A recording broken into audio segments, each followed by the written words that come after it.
আমাদের জাতীয় পাখি দোয়েল। কিন্তু একটু ভেবে দেখুন তো, আপনি শেষ কবে দোয়েল দেখেছেন? আচ্ছা, দোয়েলের কথা বাদই দিলাম, আপনি শেষ কবে কাক দেখেছেন? যারা কাক পছন্দ করেন না তারাও নিশ্চয়ই খেয়াল করেছেন এই শহরে কাকের সংখ্যাও কমে যাচ্ছে। অথচ কাকের প্রজনন ও ভূমিকা ছাড়া আমাদের পরিবেশ কি ভয়াবহ পরিস্থিতিতে পড়তে পারে আমরা কি তা ভেবে দেখেছি? এই যে আমাদের দেশে পাখির গান দিন দিন কমে যাচ্ছে, এই দায় আসলে কার? মানুষ নাকি সরকারের? বন ও পরিবেশ মন্ত্রণালয় কি তাদের দায়িত্ব যথাযথ পালন করতে পেরেছে, নাকি মানুষ হিসেবেই আমরা ব্যর্থ হয়েছি? পাখি শিকার করা বা অবহেলায় তাদের মরতে দেওয়ার চেয়ে খাঁচায় বন্দি করে যত্ন নেওয়া কি সত্যিই বেশি যুক্তিসঙ্গত? এবার আসি অতিথি পাখির কথায়। আপনি শেষ কবে অতিথি পাখি দেখেছেন? মনে আছে? মনে নেই, তাই তো? অতিথিকে যদি ঠিকভাবে আপ্যায়ন না করা হয় সে কি থাকবে?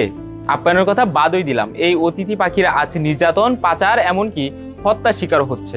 কাঁটাবনের কথাই ধরুন, যেখানে খাঁচায় বন্দি থাকে অসংখ্য দেশি বিদেশি পাখি। মানুষকে যদি এভাবে খাঁচায় বন্দি করে রাখা হয় কেমন লাগবে? হয়তো কারাগারে থাকা দণ্ডপ্রাপ্ত আসামিরাই এর উত্তর সবচেয়ে ভালো দিতে পারবে। অথচ পাখিরও তো একটি জীবন আছে। ঢাকা শহরে কয়টা গাছ আছে যে পাখিরা থাকবে? মানুষেরও যদি বাসস্থান না থাকে, মানুষ কোথায় থাকবে? তেতো হলেও সত্য যে মানুষের শখের বলি হচ্ছে এই পাখিগুলো। শহর কেন্দ্রিক নগরায়ণ করতে করতে আমরা ভুলে গেছি পাখিদেরও একটি জীবন আছে। তাদের প্রজনন ও বিস্তার আজ থমকে গেছে। পাখি ধরা ও শিকার করা বেআইনি, তবু কি এসব থেমেছে? আইন প্রয়োগ যদি আরো কঠোর হতো হয়তো সমাধানের পথে এগোনো যেত।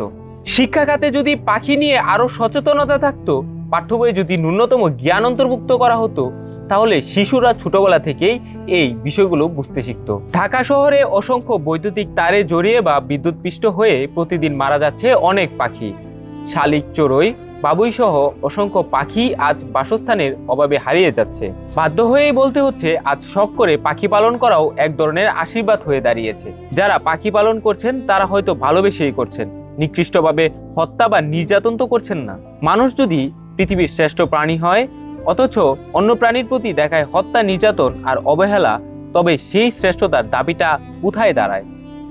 এত কিছুর পরেও একটি প্রশ্ন থেকেই যায়, পাখির আসল জায়গা কি খাঁচা নাকি খোলা আকাশ?